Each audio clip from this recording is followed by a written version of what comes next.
Hello, podcastos, podminos. Welcome to Sai and Dan's treasure hunting, you medieval dirt digging, dirt fishing lovelies. Hello, Sai, you right, mate? How's it going, guys? Welcome to the show today. Later on in the show, we're going to be discussing why the Great Fire of London could be the most lucrative point in history. Why is that then, Sai? For our modern day treasure hunters. Oh, sounds interesting. So stay tuned to listen to that one. Stay tuned. We're going to be also updating you guys on the Berserker searches and their new events. Oh, the Berserker party. There you go, Dan. Yeah. Whoop, whoop. Also, Sai, myself, diving back into the deep end. Oh, yeah. And we're having another diving update. Oh, yeah. Lovely jubbly. Up next, we're going to be telling you about a great little YouTube channel I've come across. What's that then, Si? Yeah, so this YouTube channel, it's coin related. Yep. It's basically all about cleaning coins, how to decipher what the writing is on them. Okay. From hammer coins, Roman coins, imperial coins, republic coins, Greek coins. Name that, man. So the channel is called Coin Doctor. The Coin Doctor. Yeah. You haven't shown me this. What is it? I'll show you it later, mate. It's pretty cool, though. It's only a young lad doing it. Okay. But he's literally taking Roman coins, little toothpicks and stuff, and, prepping them. Fine-tuning getting all the crud off them, banging them in olive oil, They're coming up nice? Yeah, he's bringing them back out. But he is saying he's using premium quality coins. So when he buys them, even though they're all rough and uncleaned... He's making them shine. Yeah. I mean, he did a couple of episodes on hammer coins as well and stuff like that. So, yeah, it's definitely worth checking out. We'll put his link below. The Coin Doctor! Awesome. Sounds interesting. What else are we going to talk about? We're going to talk about the new and up-and-coming Berserker party by the Berserker searcher team, Di Cotty and Bish Williams. They've set up a party now, and in that party you can actually make a donation to enter the party, and it is for the Gates of Valhalla, and it is in the Great Hall. You will get your ticket. Then you will go to the hall and watch Di Cotty randomizely picking your beautiful prizes. Sound good, no? Sounds excellent, mate. Get across to that. Get across to Berserker Party. We'll put the link in. Have a look at that. Yeah, join the Berserker Searcher group first. Yeah. And then join the Berserker Party group. Yeah, the Berserker Party groups. Both on Facebook. Both on Facebook, yeah. Wicked stuff. Anyway, smash the like button, people. We're noticing that we're getting a lot of followers, which is brilliant. But to carry on with our content, we have to be seeing your support there. Do you know what I mean? And we're grateful for the support so far. But please, I'm begging you, hit that like button, hit the subscribe button, and let's get this thing rolling. And also make a comment as well. If you guys want to hear any kind of topics or subjects on the podcast, or want to come onto the podcast, then leave a comment below in our YouTube comments, and we will reply to you and get back to you. 100%. I will reply to you, and so I will reply to you. I know you definitely will, Dan. Yeah, I love replying to people. And also, if you go onto our Facebook page, the link will be below, like all the other links to the YouTube, the Instagram, the Spotify. We're on them all. Come and join us. Every single platform. Come and join us. If you look on the Facebook link, we've actually got an event rolling, and I think it's for next Tuesday, just before the next podcast, after the Sunday one. The next Tuesday, we're holding an event where if you show us your treasure, the best treasure wins. We will mention you on the podcast. We will also be giving out a nice prize. You've seen the prize. You like the prize. Oh, yeah. It's good, isn't it? I think it's good. It is going to help you. All we're about, it's me and Sai, is about helping you treasure hunters. There's nothing quite like disappointment. No, honestly, it's a banging prize. I'd be happy with it. It's going to help you progress in your treasure hunting skills. So, Sai, we're going to talk about something that me and you have decided that we're going to actually take up the hobby. Well, you got them yesterday, didn't you, bud? Yeah, we have bought ourselves. What have we bought ourselves, Si? Brought ourselves some big boy magnets. Oi, oi. We want to go do some dredging, people. We are dredging your rivers. Some magneto fishing. Yes, Magneto Saimando. Sai, Chinese Sai. Yeah, we're gonna dredge your rivers. We're gonna take all that lovely Tudor roundhead stuff. We've got a good area. We found a nice little area, haven't we? We're gonna go down there. We're gonna do a video on it. So get over to our YouTube video and stay updated. Subscribe. Hit the notification button because you're gonna actually see us pull out roundhead helmets out of a stream. Oh, let's hope so, mate. That'd be worth some dough. Yeah, we won't have to come on it. Well, actually, we're going to try the first place where we found that guy, didn't we? Yeah. And he said he pulled out 4 pistols out at this point. And he's pretty much saying, like, every week I find a gun or two. If like it was a common thing. So if that guy's listening, please get in contact with us because we want to know what magnet you got. When we stopped and spoke to him, he was telling us about basically how this police officer is getting a bit annoyed with him because every 5 minutes he's phoning him up because obviously if you find something like that in the river, you've got to report it. Yeah. So there's police officers coming down to every 5 minutes to his riverbank. So yeah, that's quite cool. Yeah, so we're going to go magnet fishing, aren't we, Si? Yeah, should be interesting, mate. Just going to wear some thick gloves. Yeah. I mean, like I said to you, I did some when I used to work on the canals in London. Okay, right. One of the job was to kind of magnet fish off one of the bridges in Southall. Ooh. Where basically everyone where people have been stealing bikes, mopeds or motorbikes. They've just been going straight over into the canal. Yeah, and we pulled out about 6 motorbikes, unlimited amount of shopping trolleys. I mean, but they were minging, mate. What was the weirdest thing you found there then, mate? My car keys, because they went in and we had to use a magnet to get them out. Yeah, that's no lie, mate. That's serious. The original treasure hunter. So I'm hoping that's going to be successful. I reckon with this location, I'm excited. When I got it and I opened it, I was like, oh yeah. I just don't want to pull out a grenade, mate. Yeah. That's just like a no-no. It's another paragraph to the treasure hunting. So we're gonna open that window up now, and we're gonna show you guys what it's all about. Well, this point that we're going to go to, innit? I mean, it said Roman, Tudor, World War II. I mean, pretty much everything. So. If anyone's got any advice for us about magnet fishing, please comment below. Yeah. Please let us know. Don't do it. And any scary things that we got to watch out for, any tips to get the best like curve in the riverbank or whatever you got to do, and we'd be much appreciated that. Just comment below and let us know, yeah? I think we should tell them about the Roman road you discovered as well. Lovely. Yeah, I don't want to talk too much because you know what I mean? I just worry like... going to get compromised. I mean, it's been there for 2,000 years, mate. No one's found it. Right, mate. Fair enough. So, you know what I mean? I found this old Roman drove. We haven't hit it yet. We're going to hit it. Don't tell them drove. Like, I might find it. Oh, right. Sorry, mate. We found a drove. Well, you found it. Anyway, found a bit of Roman down in the backfield, and we're going to go down there, and we're going to see what it's all about. And there's 2 fields that's been undetected. So we might actually... give the Berserker boys a ring and see if they want to come down, and we'll do a bit of a recce, and if it's any good then we'll pull some special people down and we're going to have a proper search, see what's about. Also thinking about it, I mean the farms around that area, I mean we've got a lot of land around there as well. So I mean we've got something opening up to us in the summer, haven't we? We've got about 1,000 acres massive amount around this potential road that you found. Yeah, we've got our eyes on this specific area, haven't we?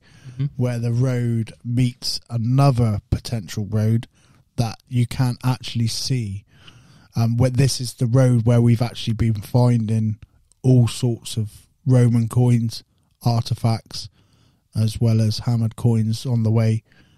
And a lot of activity in this short area, but in a long area. So we think we're hopefully, Sai and Dan are onto some serious treasure. Speaking about treasure, mate, yep. I had a thought the other day, and it's lead me to this thing about the Great Fire of London. So I'm thinking, well, I was watching this programme, as we all do, and then we all start thinking too much. And they were saying basically from the Tower of London all the way around the Roman road, the Fire of London engulfed the whole of the inner city of London and it burnt it down to the ground. Wow. So when they rebuilt it, they didn't do anything with the rubble. It just got left there. Really? They literally just built and paved over it. So according to some of these archaeologists, they reckon there's 6 foot of rubble spread across the inner city of London. So, I mean, you think about that, that's history all the way from Alfred times, going all the way up to the 1600s. Everything in there, all those coins, all that money, all the jewellery. Yeah, all of it, you know what I mean? It's all in there. Yeah. I mean, it could have been burnt and melted, though. What are you trying to do? Send our podcastos off with mini diggers? It would be nice if anyone's got some land in the inner city of London. That'd be fantastic, isn't it? Yeah. Give us a shout. You said also as well, potentially it went into the rivers as well, yeah? Yeah, they said because there were certain points where they just had too much rubble, but it was near to the riverbank. Yeah. So they were able to chuck it in there. So, the inner city. So there was like banks in this place and stuff like that. Like it all got smelted down and... Yeah, the Thames, it runs... the inner city of London is on the Thames. Yeah. So the Roman wall is like a big U shape or D shape. Comes off the Tower London. Yeah, but that's parallel with the River Thames. Ah, right. So pretty much they were chucking stuff in there the whole time. Rubbish. Awesome. I mean, that's why you get the old mudlarks, don't you? Get over to mudlarking on the videos on YouTube. You can actually have a bit of a research if you're into that. They find old clay pipes, old pirate buttons, all sorts. I've seen them pick out like garnets and jewellery, Roman stuff. Yeah, the banks of London are filled with history. Yeah, real raw, nice history as well. Yeah? And 1666 fire that it done more good than it done bad because it was riddled with disease. So it wiped out the whole content of disease and cleansed the city itself. Well, it was 1666. I think 1664 was the Great Plague of London. Yeah. So it is sort of like a disaster that needed to happen but shouldn't have happened, but it did happen. Yeah. Bloody hell. Well, interesting enough, I was... when I was watching this program, they were talking about Samuel Pye. Yeah, Pye, I think his name is. Yeah, because the Great Fire, it broke out in Baker's House, didn't it? Down Pudding Lane. That's right. Yeah, because if you actually go down Pudding Lane, there's a monument there, and it's still visible. You can still see it, and that is where the first house actually caught on fire. And do you want to know an interesting thing about that monument? Tell me. It's exactly 202 feet tall. Yeah. And if you lay it down on its side, the tip of it actually is at the entrance of the bakery. Really? Yeah, in Pudding Lane. That's cool. Yeah, that is pretty cool. So anyway, this guy, Samuel Pepys, who was an eyewitness to the fire of London. Yeah, because it spread. It was one of the fastest spreading fires because back then everything was made out of wood. Yeah. Do you know what I mean? And thatch. All the roofs were thatched. Yeah. Everything was wood. There was straw for the cavalry, the houses, the horses and stuff. And so it was just literally like a match to a petrol fueled bonfire. I think though you've got to also look at the Mayor of London, Thomas Bloodworth. Okay. Right. So he was called in. And at the time, like the firefighters, right? Yeah. They would have this demolishing thing. So if you had a fire in a house which was spreading, they'd pick the house next to it and demolish it so the fire couldn't spread. Yeah. And all these experienced firefighters were saying, demolish the houses around, because it was getting close to the warehouse, which was close to Pudding Lane. Sir Thomas Bloodworth, he's come down and he's basically said, no, leave it. And actually, his actual quote is a little bit naughty, so I won't say it. Go on, tell us. Or should I say it? Tell us. He says, a woman could piss out this fire. Really? Yeah, that was his quote.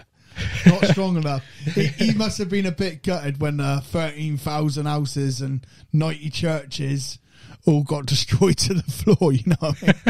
He must have been... Apparently he did panic when the king started getting involved. Yeah, he disappeared.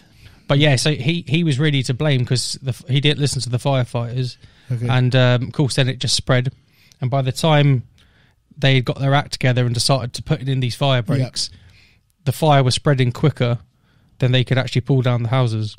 Yeah. And that was really due to an easterly wind coming in. Okay. So there was a really strong wind and it just basically fanned the fire, spread all the embers, and it was just like a massive knock-on effect. Yeah. It's like a domino effect, you know? Destroyed everywhere. And the moral of that story, guys, is my little pod me nose. The moral story is listen to the firefighter. Yeah, and there's all that treasure underneath. Get your mini digger out. Yeah. So have you got some property there, innit? Go for it, guys. Yeah, right. Just dig up your gardens. No, you do not take advice like that from Sai. That is not you good. might hit a gas main or something. London's burning, London's burning. Sing everyone a song. Fire, fire, fire, fire. What is it? What's the next bit? I don't know, man. I'm going to get it up. I'm going to sing it to everyone. Fire, fire. Yeah, that's it. Do you remember it? I swear it doesn't go like that, man. Right, here it is. London's burning, London's burning. What? I never read this in school. All across the town. Yeah, they simplified it for you, Dan. They went, foil, foil. Everybody's driving, full headlight. No, it's not. That's not the song, is it? It is. It's old, isn't it? It was actually 87 churches and 132,000 houses. That's a lot, isn't it? That is massive. Really, yeah? How many houses? 132,000. Wow. Well, that's pretty much everyone. Yeah, it was pretty much the whole city, wasn't it? Imagine seeing that destroyed. And actually, when you look at the map as well, Dan, you see the flames actually went over the Roman wall and started taking out houses on the outskirts as well. Other suburbs, yeah. Oh man, that's scary. But then basically what happened is the winds died down and they could control the fire. And lucky of you is on the south bank because obviously you've got a good old defence line now. I think I did hear as well that they tried to blame a Frenchman who had some kind of like mental disorder. He was a little bit paranoid. 1666 was right in the middle of the Second Anglo-Dutch War. Yeah. So in 1665, we were at war with the Dutch to 1667. That's right, yeah. So it was midway. It was halfway through this kind of war, this trade war. Yeah, no, seriously, mate. That's mental. Yeah, so, I mean, couldn't that just be sabotaged and they're trying to blame a butcher? Could have struck a match, couldn't they? They could have done anything, man. Them French were at it back then in the old medieval times. Yeah. Right, moving on, people. Yeah, moving on. We are going to be talking about... Well, we can talk about... let's keep it to the 1660s, man. Yeah, the 60s, baby. Peace and love. 1660s style. I don't think there was no peace and love, though. Yeah, well, we got you got the old... the 8th of May, ain't you? The old 1660, it declared that Charles II had reigned a lawful monarch since the execution of Charles I in January 1649. We like the old Charles, don't we? Mm-hmm. We found a few of his coins, haven't we? Banging coins, mate. So, yeah, obviously, moving on to the Civil War, that's going to be on our next podcast. We're actually a stone's throw away from where it actually first erupted. First or ended? I know Sedgemoor was where the last battle was. We are a stone's throw away where it is last battled, and that is the Battle of Sedgemoor.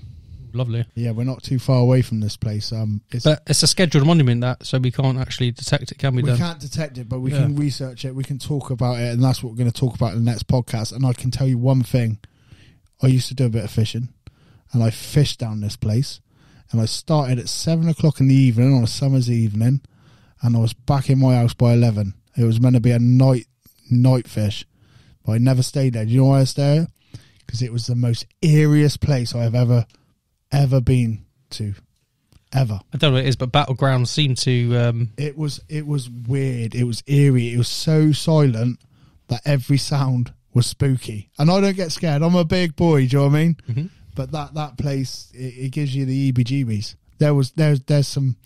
Speaking about battles, man, my friend who lives up in London has invited me down. He lives next to Windsor Castle. Oh, awesome. So I started doing a bit of research into Windsor Castle as well.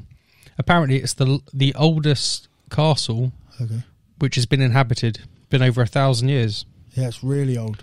That's why it's the most favourite one. That's why the Queen resides there, doesn't she? Well, I was also looking at like the maps and stuff like that, because usually you can pick a lot of information out of the maps from the road names, like Saxon Way or something like that. And there was one called Battle Road. Tip there. You should tell people that tip. I just did. Yeah, go more specific to that, because we when me and Sai go out and we go looking for some perms, whatever you call them, permissions, where you get the authorization to go dig on the land, we always and Sai actually taught me this tip, to be fair, and it's really good information. So if you look at the area, if it's got high banks each side of a lane, it's normally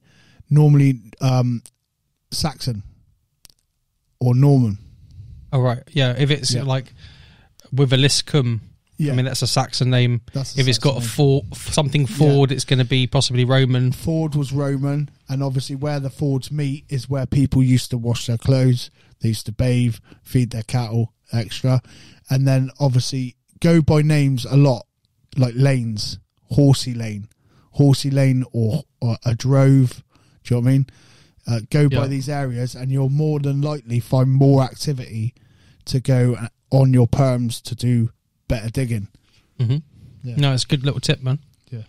So anyway, I was looking on the map at the exact same thing you're talking about, and there was this road in Windsor called Battle Way or Battle Avenue or something like that. I think it's Battle Way, something like that. So I thought, well, I mean, I've lived in London for most of my life, and I was like, well, what battles have been there? Yeah. So I started looking at it. Apparently, there was 2 battles there, and it was in about 1205. Yeah, so you're talking about King John. Oh, is it King John? King John, he attempted to defeat Philip, didn't he, in the 1214, but he failed because the French victory over John's allies at the Battle of Bonvins. Originally founded as one of the chain of fortresses to encircle and control London, in the wake of the Norman invasion, Windsor Castle later became the headquarters of Edward III. The castle evolved into a major royal residence, a function that continues today, and currently the largest occupied castle in the world. Yeah, the castle itself is actually 5.3 hectares, which is like 13 acres.